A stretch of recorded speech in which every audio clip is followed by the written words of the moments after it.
a don Walter Spurrier Vaquerizo, analista económico de nuestro país, director de análisis semanal, articulista de los más importantes medios de comunicación de nuestro país. Siempre es un gusto darle la bienvenida, don Walter, y tal vez arrancar esta conversación con eso, ¿no? ¿Cómo ve este primer avance? Alguien nos decía ayer, por estrategia de pronto el tema de la focalización era de haberlo dejado para más adelante, para avanzar con otros temas más livianos. Pero bueno, así está diseñada la agenda y lo importante es avanzar. Bienvenido, gustazo enorme tenerlo como siempre aquí en el diálogo. Muchas gracias y el gusto es mío de estar dialogando con ustedes y para la gran audiencia de 99. El, el punto central es qué es lo que van a negociar en asunto de los combustibles. O sea, la posición de la CONAIE de bajar el precio de la gasolina y del diésel a nivel global es, eh, para empezar, la gasolina. El pueblo ya no usa la gasolina. El carro lo tiene gente que tiene un empleo fijo, un artesano que tiene buena clientela. Es más bien una clase media la que tiene acceso al automóvil. ¿Por qué ese planteamiento? Fue un planteamiento más bien para decir que está representando un segmento de la población más amplia, una especie de interlocutor amplio en las políticas públicas con el gobierno. A mí no me hace mucho sentido. Entonces, ¿qué es lo que van a negociar para focalizar? La focalización, en mi criterio, lo que corresponde es que se subsidie el transporte urbano y el transporte interprovincial e intercantonal. O sea, de que Ok. cuando las personas se quieran transportar y con sus enseres puedan hacerlo a un precio módico, porque es algo que se utiliza todo el tiempo y un costo más alto pesa en una economía popular. Eso se entiende y es un subsidio focalizado. Claro, Y don Walter, y tal vez para graficarle a nuestra audiencia, ¿no? Porque, y eso sí tiene un impacto directo en el bolsillo del ciudadano, del trabajador. Le pongo un ejemplo, lo que conocemos nosotros. Hay gente que viene a diario, son como 15.000 personas que se trasladan desde Milagro nomás para venir a trabajar hacia acá, hacia Guayaquil. Por ejemplo, ellos deben de destinar, ¿no?, ese recurso para transportarse primero intercantonalmente, desde Milagro hasta Guayaquil, luego llegando a la terminal terrestre, por ejemplo, tienen que coger una unidad de transportación, sea la Metrovía o sea el bus, para llegar ya directamente a su punto de trabajo. Entonces, ahí se justificaría aquello, ¿no? sí, exacto. O sea, me parece que el poder asegurar que la gran población pueda utilizar, que utiliza rutinariamente, utiliza todos los días el transporte público, le sea accesible. Entonces, ese es un subsidio que yo pienso que es conveniente y es favorable a que la sociedad funcione mejor y se sostenga el poder adquisitivo de la gente de menores recursos. Entonces, eso me parece muy positivo. Lo otro no me parece. La gasolina, el taxi, por ejemplo, el pueblo utiliza el taxi para cuestiones de emergencia, llevar a un enfermo a la clínica, algo muy puntual, pero no es algo que se utiliza todos los días. El taxi es un lujo, por lo tanto no tiene por qué estar subsidiada la gasolina para los taxis. Y en general, lo que debería plantear la CONAIE es que con una reducción del subsidio de los combustibles va a ser un ahorro para el Estado y que ese dinero se dedique más a programas A la sociales social. en el campo. Eso haría sentido. Lo mismo el diésel, ¿no? Si estamos subsidiando el transporte público, ya el transporte público utiliza diésel, ese es el diésel que tiene que subsidiarse, ya se está subsidiando el transporte público, pero subsidiar el diésel para los camiones que llevan carga entre una empresa y el puerto o entre un mercado y una fábrica, no hace sentido tampoco. Para empezar, ya hay una nueva política de fijarles tarifas mínimas de sustento que las empresas tengan que pagar a los transportistas.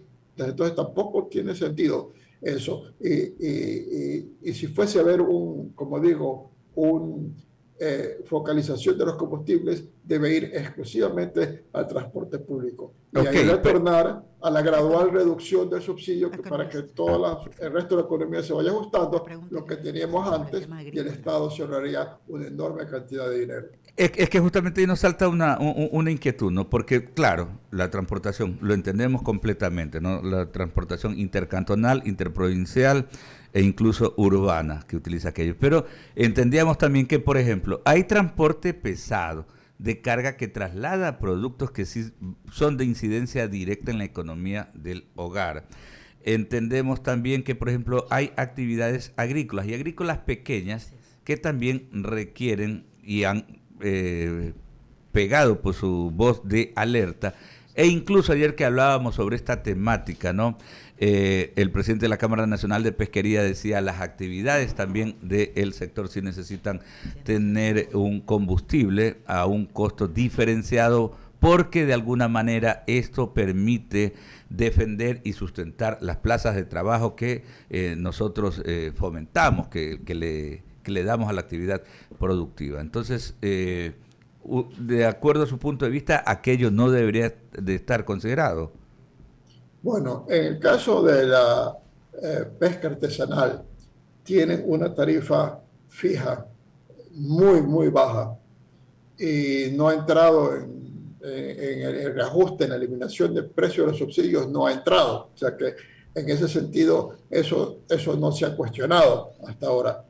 Igual cosa, el gas de uso doméstico tampoco se lo ha tocado. Entonces, en esta primera etapa creo que esas dos cosas no se las tendrían que tocar.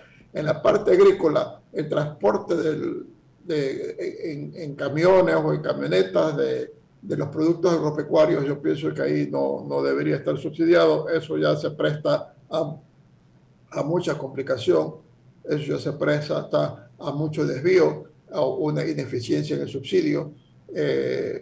Pienso que eso no sería necesario. Ok, permítame que Verónica Landeta tiene otras inquietudes. Estamos conversando con don Walter Spurrier Vaquerizo. Economista, siempre un gusto hablar y obviamente pues compartir sus teorías y sus tesis.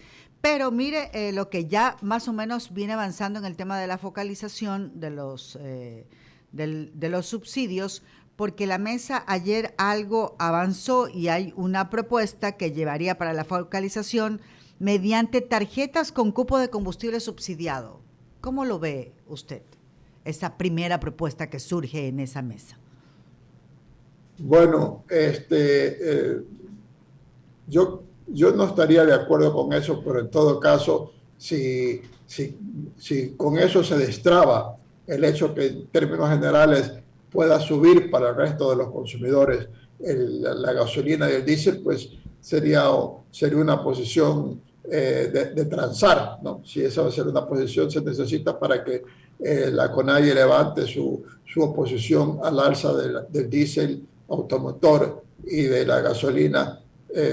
Entonces, pues habría que aceptarla, no podemos ser tan tajantes. Pero no es que yo estaría en principio de acuerdo con eso, pienso que podría transarse con eso si se destraba lo otro. Claro, le preguntaba esto justo porque hablar de cupos, ya nosotros hemos tenido ciertas situaciones, particularmente en lo que tiene que ver con las cadenas de controles, de supervisar de que ese tipo de sistemas funcionen realmente sin ninguna situación anómala, por eso le preguntaba.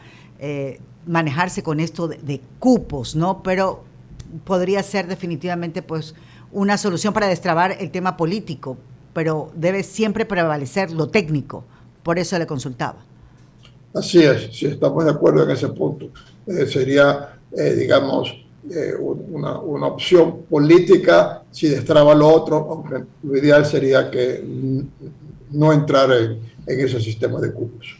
Bueno, y nosotros, mientras aquí en el Ecuador seguimos avanzando en el tema de las mesas de diálogo, definitivamente pues la situación mundial, la crisis, toca puertas y pues entender cómo, a pesar de estar dolarizados, definitivamente el tema de la inflación que ayer en los Estados Unidos reportaba por encima del 9%, ya comienza a generar ciertos problemas. hay personas que viven en los Estados Unidos y dicen que definitivamente las cosas se han vuelto totalmente caras, pagar por las cosas más básicas y sencillas se ha vuelto totalmente cara. ¿Hacia dónde podríamos llegar con este tipo de situación y de fenómeno que se da justamente por un sinnúmero de componentes, la guerra Rusia-Ucrania, el tema del precio de los petróleos, etcétera? Bueno, hablemos del problema en Estados Unidos y del problema en el Ecuador. El problema en Estados Unidos se inicia porque cuando la economía iba a entrar en recesión, de hecho entró en recesión en Estados Unidos por motivo de las cuarentenas, para evitar que sea muy profunda la recesión, el gobierno norteamericano se excedió en la generosidad de mandar cheques a las familias para que tengan dinero, y ya que se había reducido su actividad económica. La gente, como estaba metida en sus casas, ahorró esa plata y después ha salido a gastarla. Y ha habido exceso de dinero, exceso de demanda de bienes y servicios en Estados Unidos, y eso ha causado esta inflación, que ahora tienen que bajarla, y para bajarla suben las tasas de interés para que la gente no se endeude para comprar porque todo le cuesta muy caro. Entonces, la tasa de interés en Estados Unidos está subiendo y va a seguir subiendo, y con eso van a frenar la inflación. Quién sabe, van a inducir una recesión. En el caso del Ecuador tenemos 3 golpes. Tenemos el golpe de la inflación importada general por la inflación que hay en Estados Unidos, por lo que todavía existen los problemas del transporte mundial, en que las tarifas de transporte están elevadísimas. El costo de importar en el Ecuador por el transporte en las importaciones del Ecuador se ha duplicado el costo en relación con el año anterior, que ya de suyo estaba alto. Y luego la guerra de Ucrania ha hecho subir ciertos productos específicos, entre esos, sobre todo, los aceites domésticos, que han subido más del 40%. Y el tercer impacto que hemos tenido en junio, pero ese debería ser solo pasajero, es el que causó el levantamiento de la CONAIE, que nos llevó a un aumento de más del 10% del costo de los vegetales y las legumbres, por ejemplo. Y eso ya debería regularizarse en julio, agosto. Pero en todo caso, todo esto ha hecho subir nuestra inflación a más del 4%, cuando antes teníamos una inflación incluso negativa. O sea, que los precios bajaban de ciertos bienes y servicios. Entonces, esta inflación, que no estamos acostumbrados ya a la inflación, claro, ha causado protestas, pero si vemos en el entorno de lo que sucede en los países vecinos, están sufriendo menos inflación que ellos. Y es de esperar que baje ya este mes o el próximo el componente causado por la CONAIE. Ciertas medidas que está tomando el gobierno, como buscar dar un aceite más barato o subsidiar la urea, deberían amortiguar el impacto de la guerra de Ucrania, pero el resto de la inflación causada por la importación de precios de países donde han subido los precios, eso va a seguir con nosotros y nos va a causar un aumento de precios en el futuro previsible. Claro que sí, definitivamente, ¿no? La situación mundial es un problema. Súper complejas. Decirles, por ejemplo, ¿no? Lo de Panamá, el presidente se ha visto abocado a tener que reducir costos, ¿no? Costos del precio de los combustibles. Vemos también cómo el hecho del fortalecimiento del dólar también está generando problemas gravísimos más al sur, ¿no? Argentina, la economía chilena, la colombiana, que a su vez en el caso de Colombia nos va derivando un problema, ¿no? Porque hay muchas personas que van con ese deseo de adquirir productos hasta Colombia, pero le va generando en cambio gravísimas consecuencias a la producción ecuatoriana. Son varias cosas. Y lo otro tal vez que usted no anotaba, señor Spurrier, es el hecho de que nuestras exportaciones se encarecen con un dólar más fuerte, ¿no? Y ese es un problema en cambio para el sector exportador ecuatoriano, pues, ¿no? Eso nos afecta, claro, nos afecta para exportar a países de fuera del área del dólar. Nos causa problemas para exportar a Europa, por ejemplo. Europa es un mercado muy importante para banano, para camarón, para atún, para flores, o sea, nuestros 4 principales productos de exportación, aparte de otros productos vegetales, brócoli, etcétera. Entonces, eso significa que nuestros costos aumentan en relación con la competencia, en este caso sobre todo del África, porque los países de Centroamérica, que también compiten con nosotros, y los países del sudeste de Asia, algo siguen al dólar, algo están dentro del área del dólar, en particular en Centroamérica, pero los africanos estarán en la zona del euro.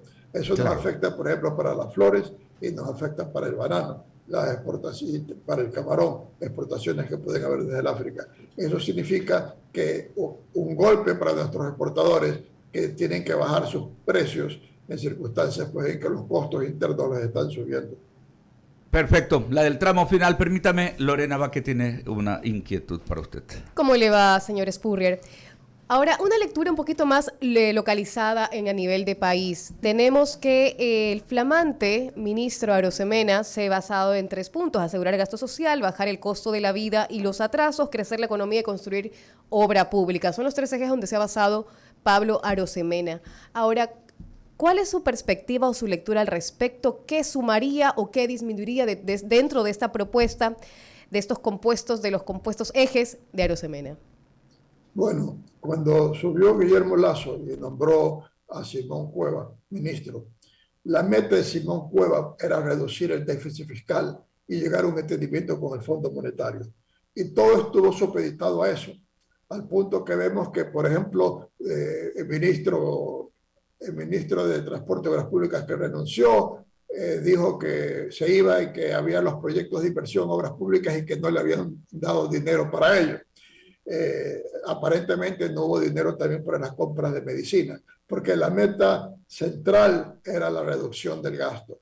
Pero cumplido ese objetivo de mejorar la situación fiscal y tener un acuerdo con el Fondo Monetario, renuncia el ministro Cueva y el presidente entra en su segundo año con otro plan, el nuevo plan, habiéndose ya logrado bastante equilibrar las finanzas públicas con el altísimo reforma tributaria, la altísima elevación de los impuestos que se dio, más el alza de precio del petróleo. Entonces ahora tiene que dinamizar la economía. La entrega de la deuda a los gobiernos locales tiene que venir unida con el Consejo de los Gobiernos Locales, que inviertan ese dinero, inviertan bien, no es que digan aceras y bordillos y que se vaya toda la plata en eso, que inviertan bien el dinero para dinamizar la obra pública a nivel local, porque de hecho los gobiernos locales tienen un saldo muy alto en el ministerio, en el Banco Central, o sea, no han estado gastando eficientemente y ahora van a tener más dinero. Igual el aspecto de las obras públicas, va a haber dinero para las obras públicas que tienen que ser directamente el gobierno, aunque paralelamente a eso tiene que venir el sistema de concesiones para las grandes obras públicas que no van a ser financiadas por el gobierno. Y luego vemos cómo ya comienza a haber medicinas en los hospitales, pues comienza a entregarse dinero para la compra de medicinas. O sea que va a haber una reactivación de la economía vía el gasto público, tanto del gobierno central como de los gobiernos locales, y eso es lo que está anunciando Pablo Arosemena. Así es, aliado del Fondo Monetario Internacional y del Banco Mundial, que es las miras de Arosemena, y justamente como se menciona, ¿no? Se está haciendo lo que se prometió en un principio. 7:18 son. Walter, gracias siempre. Un abrazo inmenso, que tenga una excelente jornada de jueves. Seguiremos siempre contando con ese gran contingente y con su orientación en esta materia tan compleja, ¿no? Muy buenos días, gracias. Muy buenos días y gracias por la